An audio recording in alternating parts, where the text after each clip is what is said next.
All right, let's talk about the first half of 2025. It was supposed to go one way, but as we just saw from corporate earnings, the real story is a whole lot more interesting. Today, we're digging into the numbers to see what's really going on. So remember back after the first quarter, everyone had their predictions locked in. But now that Q2 earnings are out, we can finally see what actually happened. Which trends caught fire, which ones kind of fizzled out, and what new challenges are popping up. Let's get into it. Okay, here's how we're going to break this all down. We'll start with the AI spending spree. Then we'll look at the consumer, which is a real mixed bag. After that, a total game changer in healthcare, and then the one big question on every CEO's mind, tariffs. And finally, we'll put it all together to see what the second half of the year might look like.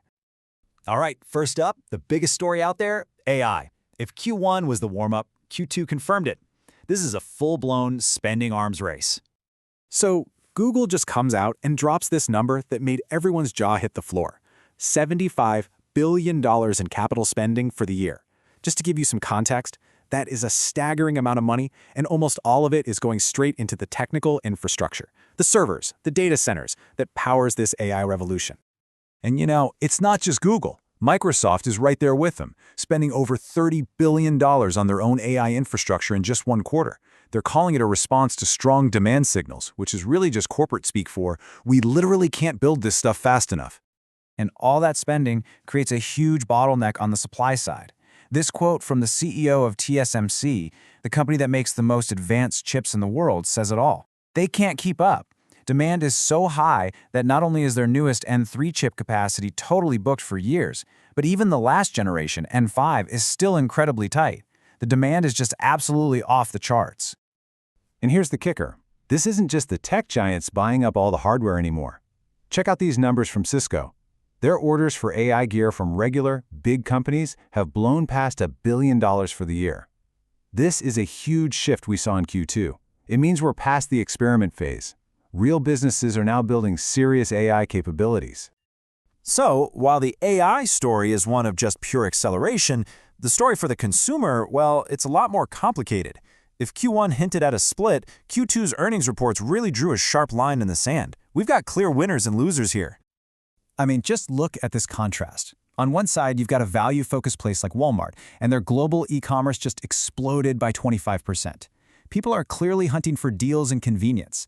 But on the flip side, luxury brands like L'Oreal actually saw sales shrink in key markets like North Asia. It tells you that a lot of discretionary spending is really getting squeezed. And you can actually see this same pattern playing out in China's banking sector. This data from ICBC, which is one of the world's biggest banks, shows a really clear shift. They're lending less to individuals and more to corporations. It kind of hints at a bigger economic strategy, one focused on building up businesses over boosting personal spending right now. All right, now for a sector with a much, much clearer trend. If there was one story from Q1 that just went into overdrive in Q2, it's this one, the GLP-1 drug juggernaut. We're talking about a class of drugs that are just completely reshaping the entire pharmaceutical landscape.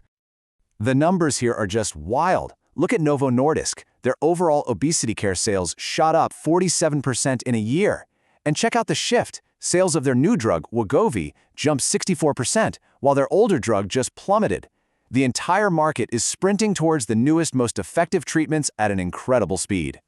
And it's not a one-company show. Not at all. Their main rival, Eli Lilly, is riding the exact same wave. A 38% jump in revenue year over year. For a massive company like that, that kind of growth is it's almost unheard of. And it's all because of their GLP-1 drugs. This isn't just a hit product, it's a whole new paradigm for the industry. Okay, but there's this one big cloud hanging over all these other trends. It's something that just kept coming up over and over again on earnings calls. If it was a small worry in Q1, by mid-year it became the #1 source of anxiety for pretty much everyone. Tariffs. This quote from Amazon's leadership really sums up what we heard across the board. There's just this profound uncertainty.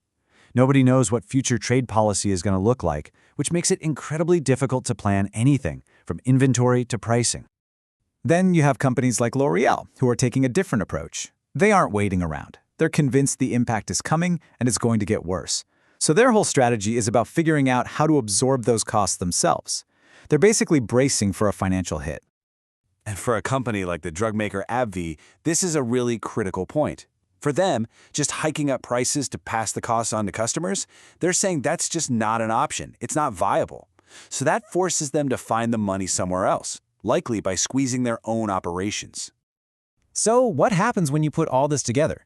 You've got these incredibly powerful but kind of conflicting forces at work. What does that tell us about the second half of the year? Well, a few key things really stand out. So here it is, the big picture after the first 6 months. You've got this AI gold rush, with tech spending billions, limited only by the physical supply of chips. At the same time, the average consumer is getting more cautious, choosing value over luxury. And then you have this massive tariff wildcard just waiting to disrupt supply chains and drive up costs for everybody. And all that leaves us with one final, huge question as we look ahead. You've got two massive, opposing forces, a powerful technological tailwind from AI pushing everything forward, and a significant economic headwind from tariffs threatening to slow everything down. So which one is going to win? Will the AI boom be strong enough to power through the drag? That is the story to watch for the rest of 2025.